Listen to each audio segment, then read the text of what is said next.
Okay, then just let's start. Welcome, guys. Um, we are in a smaller audience than last time, but we're also gonna keep the talk a little bit more casual. So I have here with me my Andrei, and he's the pen tester out of the two of us, and he has quite some years of experience already in the field. I don't think anyone is really particularly interested in that kind of things. So, but let's say he's very experienced. I'm more of the consultant. I work more in the general cybersecurity sense, a lot of GRC topics. And why we thought this was interesting is because I'm always sitting on the other side of the table from Andrei. He presents pentest reports, and I'm more the one that's receiving pentest reports, looking at pentest reports, etc. So I thought this would be a nice conversation. So that's what we will do. I will ask questions. You guys can ask questions, and Andrei will be the one under fire, and he will answer them. Sounds good. So let's start with the first question. What makes a good pen test? Let's start with that one. Straight to the subject, huh? Well, I think we can mention like 2 to 3 things that come into my mind, like what makes a good pen test. So if you are talking from the perspective of a pen tester, of a consultant that performs the pen test itself, I would say for us it's really important to either to cover as much as possible of the attack surface. Let's say we have a web application, so we would want to make sure that we cover the most common vulnerabilities. So for example, if we take OWASP top 10 for web application, and if there is also an API behind it, we also want to cover top vulnerabilities for that one. And most recently, there is a OWASP top 10 for LLMs, for artificial intelligence. So now we are trying to cover as much as possible. So one thing that could argue that makes a good pen test is like we trying to cover as much as possible. And then there is the other side where we try to find the critical findings in the application. So we look only for findings that have the most impact. For example, are we able to steal some money or crash the application or so on? So if I'm able to bring to the customer the attention that this is really bad, and you should like try to fix this as soon as possible, I would say that is also a good pen test.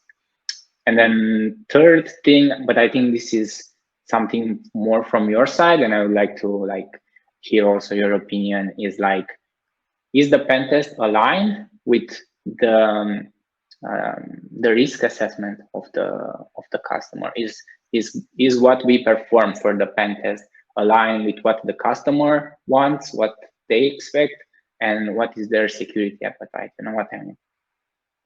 So I already become pretty critical at this point because I've seen a lot of pen test reports, right? And one of my main concern is like they start covering everything, and I looking at this pen test report, and I will see, like an issue for every server. Will the same issue be logged?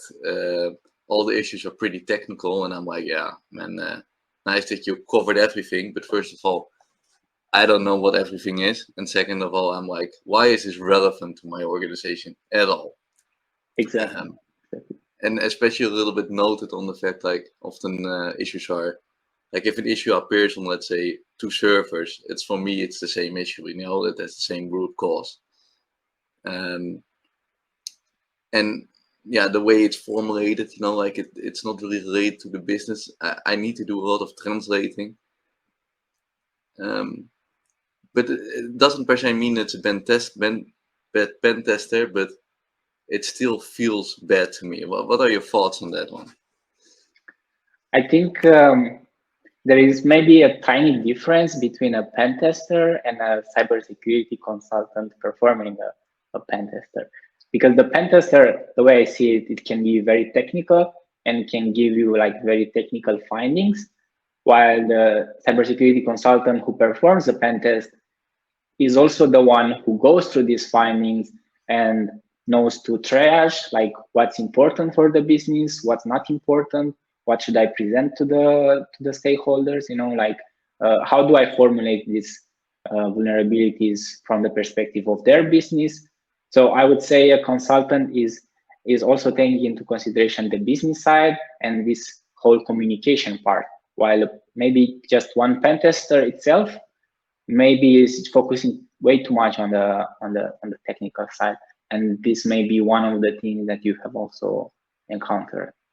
So maybe you're saying it's like when you look at a good pen tester, you actually have two roles. So you have the first role is like the pen tester doing the like the actual pen testing, and you have the security consultant role, which is more relevant, like which of the issues relates to what part of my business and how does it translate. And in most cases, I can feel then we're kind of missing that security consultant role. Maybe that should be another person, or like pen tester needs to be trained to also like switch roles, but switch between the two roles. Or should it? What do you think? Should it actually, normally speaking, be like another person that like a team, or should it be more of a way we should educate pen testers to communicate in a different way? Yeah, that's a pretty good question. I would say it depends on the scope of the project and maybe how big is the project. I feel like if, for example, the scope is to test a web application, and this usually takes 1, maybe 2 weeks at most if the web application is much.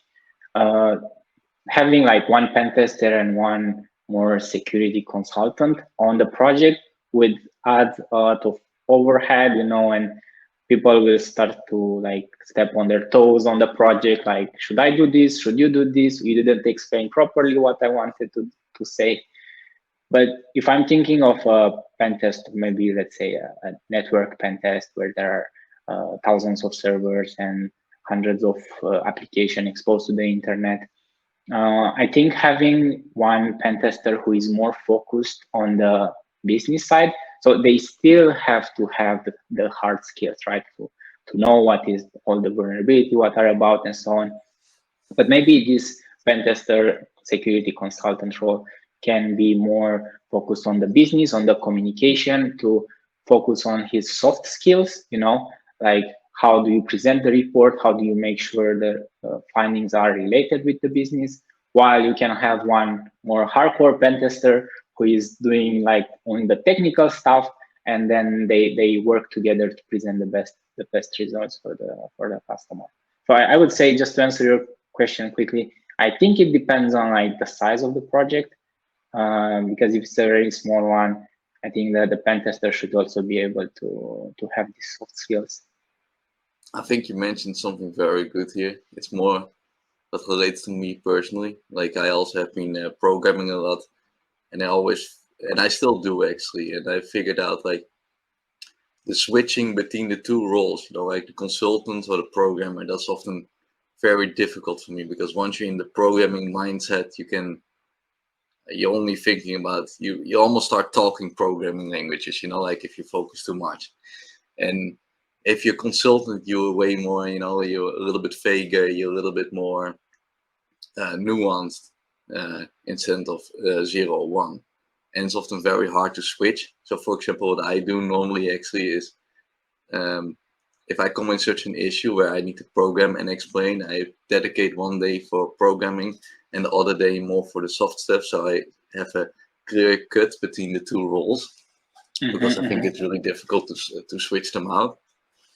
So you mean you like split your task, like one day you are just focusing on the programming and one day you are focusing on your consultant, so you don't have to jump between these two roles. Is that what you are saying? Yeah, because if I start jumping, then either I become a very bad programmer or I become a very bad consultant. That's basically my theory. And if I start by having clear boundaries between the two roles, and like really, you can almost like physically take on a different hat, right?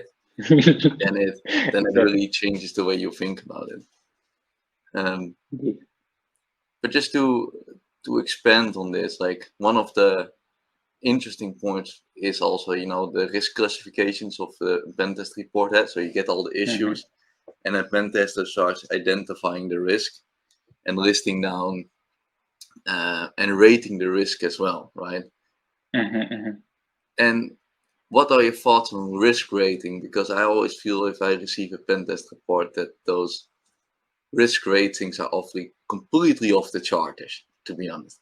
They don't make sense to me Exactly. at all. They say, "Oh, this is the biggest issue we ever seen in the entire universe," and I'm looking at it, I'm like, "That's not really an issue, man." Right? Indeed, It indeed. doesn't relate to any business issues. What are your thoughts on that? How do I you do that mean, right? I can totally see your point because, for example, when I was working as a consultant, we also have to do QAs on the reports before they are sent. So if, for example, one of my colleagues is doing a report and is doing a pen test, one of his colleagues will check it before we send it, so we make sure that there is no mistakes or anything like that. And when we do these QAs, we also sometimes encounter like our colleagues has found an cross-site scripting and he has rated it as a high risk. Meanwhile, all my cross-site scripting are rated as low risk, So it's, if the confusion is on the customer side, sometimes is also in the whole cybersecurity world, like how do you assess this risk? And a lot of people, I think, are using CVSS, which is not the best one to use, because from my perspective, it doesn't take into consideration like the context, like is only taking very isolated findings. And if you only fill the flags that they are asking you to, you may end up with cross-site scripting being a high risk. Meanwhile, that cross-site scripting is on internal network and is on an application that requires authentication, So you may see that it becomes way too extreme, like either it's too low or too high. So I think coming back to what we discussed, it's also about having this consultant role and discussing with the client, like what are they mostly afraid of, like what is their risk assessment, and what are they mostly concerned about. And from that discussion, you can give a more accurate rating, I would say, rather than we as pen tester being in another room with our computer and doing cross-site scripting and saying it's high, and then this report goes to another room and it's the business who has to talk about it and they don't understand why it's high. So if we can sit both in the same room and talk about this, that would make it more accurate. That's a very good point. Like, you don't want the drawing over the wall and then the pen tester runs away, so the customer cannot really make any comments, right? I think it's also Yeah. good because we have one LinkedIn, like when you're saying here, like one comment says, you should ask, so what? I always think that's like one of the battles I try to hold when I'm sitting together with a pen tester. Like, you take all the issues, and especially the issues where you're like, okay, we have a different opinion here, to really have the battle and ask the question, so what? That's often the question I ask. Or either so what or why, right? Why do you Yes. think that's Yes. relevant? Yeah. And Yeah. often you find that in the battle, you find the answer, right? So somewhere, either the pen tester needs to understand that context, and then maybe you're winning, or in my case, I'm winning, or maybe it's more the pen tester that can explain its point and the impact on the business, and then I'm losing, and then we're taking his approach, right? Yeah. Yeah. But should it be the customer's job to go to the pen tester and ask him, so what? Because at this point, I feel like the customer is trying to get the information that they really want instead of the pen tester providing already that information, because that's the whole purpose of the pen test, right? To come with also the impact. It shouldn't be the customer who like tries to get the words out of your mouth to explain it. I think I think this that's a like very good point. I think the so what should be part of every like pen test report, because this is what brings the value. It's not the payloads that we are putting in our reports and the either of the vulnerability in the OWASP. Is the so what that brings the value, right? Yeah, I think you have a very good point here. It's also like when I'm involved, right, and I'm sitting on the other side of the table, then there is like this filter that can happen because I'm there. But I also think in a lot of cases, it's just, for example, an IT manager or a CTO or whatever, who just asks for a pentest report, and he cannot really ask the question, so what? Because he doesn't, or ask why, because he doesn't really understand it all too much. And he just takes whatever the pen tester says as truth, right? And he just trusts that it's right. And this is especially important, like I see a comment here about, yeah, if you have an InfoSec team, but yeah, if you have an InfoSec team, I think it goes a little bit better because then you can have the InfoSec team, guiding the whole transition. But if you don't have that, you can have an issue. You're really relying on the pen test to do that approach. And if they don't, good luck with the results, right? And it's also about like the human part of who is in these meetings, because maybe some people are not comfortable to ask during a meeting, like, what exactly does that mean? Because it may make them look bad. Like, what do you mean you ordered the pen test and you don't know what it means? So some people may hold back and be scared to ask during a meeting, and then because they are scared, they may not get the value that they actually need from that pen test, right? So I think this so what should be definitely answered in the report, should be integral part of it. Yeah, I think especially if your customers are, like customers that don't have their own security department or the security personnel to explain it. You should have some kind of internal process to make that to ask that so what question for the customer, right? So you can give better results. So the customer is not being stuck with the results itself.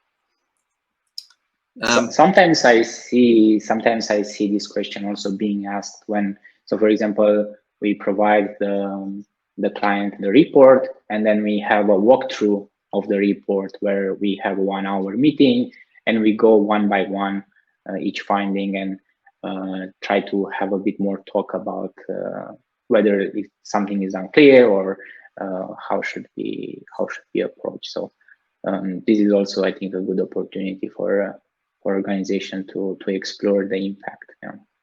I also think, on a different note, I think this is actually an area where I think ChatGPT and AI is pretty interesting. I don't think, I mean, in the pen testing itself, I cannot really judge how interesting AI is, to be honest. But in the writing of the report and the relevancy and the so what, I think ChatGPT can be really interesting because very often as a pen test, you have a very limited amount of time you can do, to explain the report and to make it right. And by providing ChatGPT with the context, with the vulnerability, you can ask it, the so what questions, and it will explain it for the customer, which you can include in the report. What are your thoughts on that? Did you already use that, or? Yeah, so what you are saying is, like, instead of having a security consultant assisting the pen tester, ChatGPT can act as that support in the business communication. Yeah, the key to can write out those part of the report in a language that's understandable by the customer, and also provide the necessary details, because for a pen test to explain all those details, often that's not really within the context of the project. You don't often have time for it, so it can help with that. But they can also provide the so what question back to you, right? And they'll ask you. You can ask ChatGPT to act a certain way, let's say as the customer, and you give it the context of the customer, and he will ask the so what question towards you.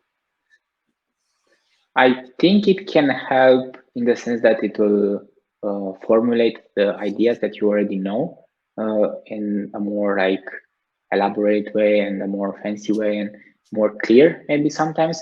But I think a big problem here is like maybe pen tester not asking what is the context of this application inside the organization. So for example, the organization comes and asks for a pen test for a specific part of their infrastructure, right? For just one web application. And then there is this miscommunication where none of the parties explain the other, like what is the purpose of this application and how is affecting the business if something goes wrong. So I feel like that is a missing link in the communication. Sometimes for example, some customers may come for compliance. Some customers may come because they really need that application to be secure. Now, some customers come because they just bought a new fancy security box that they put on their network, and they want to see like how well is that acting. But oftentimes, as pen testers, we don't hear from the customer what's the point of this, of why do they want to perform the pen test. They don't tell us. So it's like we are left a bit on the fog. Like, why do we have to perform this? Because if we are told this is for compliance, then we can go through like more detailed, like a broad approach. If we say it's for actual security to secure the application, we can go more like focused on specific features, you know. But oftentimes customers don't do that. They just come to us and they do the pen test, and then we don't know exactly why. So it's hard to formulate the findings to match their expectations. Yeah, that's a very good point, actually. That's also one of my frustrations sometimes. What I see is like a client needs to do a pen test for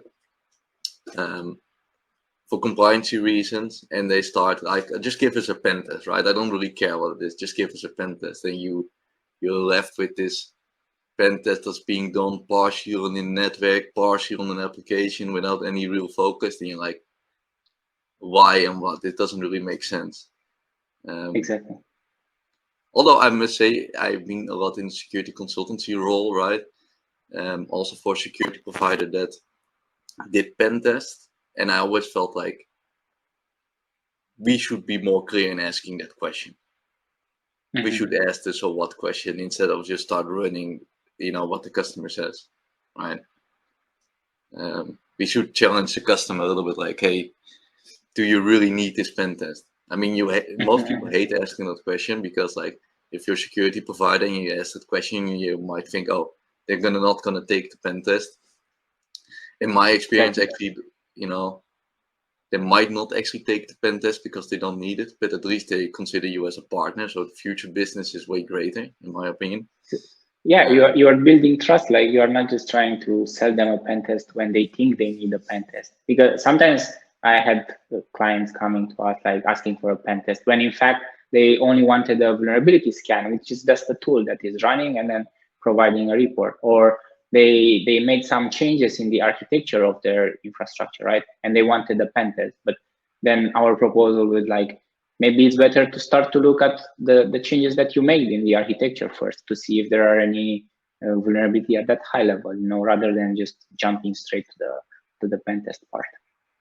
Yeah, also what I think is really relevant in this kind of cases is if you include, some kind of risk assessment or threat modeling before you start doing pen testing. I always think that is something that's really underused at the moment, because that it really gives focus to any kind of pen test you have. What are your thoughts on threat modeling? I think it brings a huge value to the pen test, because in this sense, we also see like why the organization wants to do the pen test. We also see the context of the pen test that we are doing, so we understand like how impactful might be a vulnerability in the system that we are pen testing. So I think if organization perform this risk assessment before the pen test, then they can get more clarity, like, oh, this part of the application, it's very hard to reach from the internet, but this one is very easy to reach. So definitely it makes more sense to focus on this part in the beginning, and once we have all these things in place, then we can focus, rather than just looking at all your application and then picking a random one from there and start to pen test it, because then you will never end up with pen testing if you just pick random ones. You don't know why you are doing it, like you don't understand the context of it in the whole organization. That makes it really complex. Now, on another note, I think we have because we're aiming for at least half an hour, and then we can do some questions. So we have 5.5 minutes left, and the last 5.5 minutes left, I want to discuss the vulnerability scanning, what you mentioned, with automated pen testing and pen testing itself, because it feels like the lines are a little bit blurring. Like you have vulnerability scanners who are claiming to do a pen test. You have automated pen tests who claim an automated pen test is enough. You have security providers who just run a vulnerability scan and then call it a pen test or something like that. What are your thoughts on those lines? Where do you think everything fits? Yeah, well, vulnerability scanners have been around for a very long time, and cybersecurity world is split mostly in like services and the tools part, right? So people who claim that they can just replace the services with the tool, I think it's a very narrow view, because what the service brings you, it brings um, like a human who can also look through the results, who can take decisions based on like much more information that you can provide to a tool, right? And in terms of like vulnerability scanners are, a lot of them I would say, based on like signatures in trying to find the vulnerabilities. And in this sense, it's quite easy to have false positives or maybe miss some of the vulnerabilities if one of the application has just a few characters different than what the signature looks like. It might easily miss. Meanwhile, a human would like easily realize, oh, it's exactly the same thing. Is definitely still vulnerable here, you know. So what the AI brings into this is like, I would say, more like a vulnerability scanner on steroids, because it is not based only on the signatures anymore. It can detect also small changes in the application and still be able to detect. It's not the exact signature, but it's very close, and based on like entropy and so on, it can determine it's the same part. But I would say at the end of the day, whether it's a vulnerability scan tool or it's enhanced with AI, it's still a tool that should be used by a human. So I wouldn't say it's a technology that will totally replace humans, but it's just a new tool in our arsenal to provide faster results and better results. You know, so I wouldn't say it's something that will replace humans very fast. Yeah. I think it's interesting. I'm actually, if I take what you just said and combine it with one of the comments we have here, like he says that the AI will replace script kiddies. I feel, but he still says that pen testers will be in demand. I think the case will most likely, but I feel is like we will have automated vulnerability scanners slash automated pen test tools. I think that the lines will blur. I think it will be one and the same in the future. And most companies that need a broad scan can just use the automated one, maybe related with a service where you have a human that can explain it, make the relation to the business, and then use the pen testers only for very specialized cases where they're really good at, right? Where an automated tool which can only cover very broad cannot really go because it's too specialized. That's what I feel the direction is heading into a little bit. I mean, if you think about it, automated scanners and AI enhanced vulnerability scanners will replace script kiddies, but it depends like who has this tool. Because if it's the script kiddie who has this tool, what you basically did, you just gave more power to the script kiddie to do even more advanced attacks without even knowing how to do this. You know, so they may end up with shells and whatever remote code execution on your infrastructure, because the AI is helping him to do these things. So if you don't do it and they will do it, then you also have a problem. So I would say it's a sword with two edges. Like if you are using to detect vulnerabilities in your application, that's great, because they will not find those, right? They will not find those low hanging fruits. But if you don't use it and they do, then they will be able to find it much more faster this time and like exploit it even without having all that knowledge. Yeah, it's actually very funny what you're saying. It's like it's more these tools like vulnerability scanners and automated pen test tools advance, the higher the risk was for companies who are not using any of it, right? Because now then they can easily become target of like mass targeting by everybody who has whatever automated pen test tool available to them. And those are the new script kiddies. So that's a very interesting point, actually. Yeah, we have like we passed our 30 minutes mark, so we talked already for 30 minutes. It goes really fast, man. That was Um, really fast. yeah, let's sum it up a little bit. Yeah, so we talked about yeah, what makes a good pen test, especially the fact that yeah, I notice we focus a lot on communication. It's not really the. I think that we feel that the technical skills are starting to become more and more, available. Maybe also Hmm. because of these tools, but the communication is really interesting. And then also yeah, we talked a little bit about the AI part. I thought your statement was really cool with, like the script kiddies will be not script kiddies anymore. They're like Terminators. It's a So that whole was army very on the dangerous. internet. Exactly. Exactly. Yeah, and then we also discussed a little bit, how to solve it, like maybe switching roles, like one is more the Hmm. consultant, one more the technical person.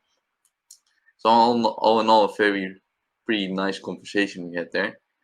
Um, Towards the comment, yeah, we are recording it. I think Andrei will even put it on YouTube.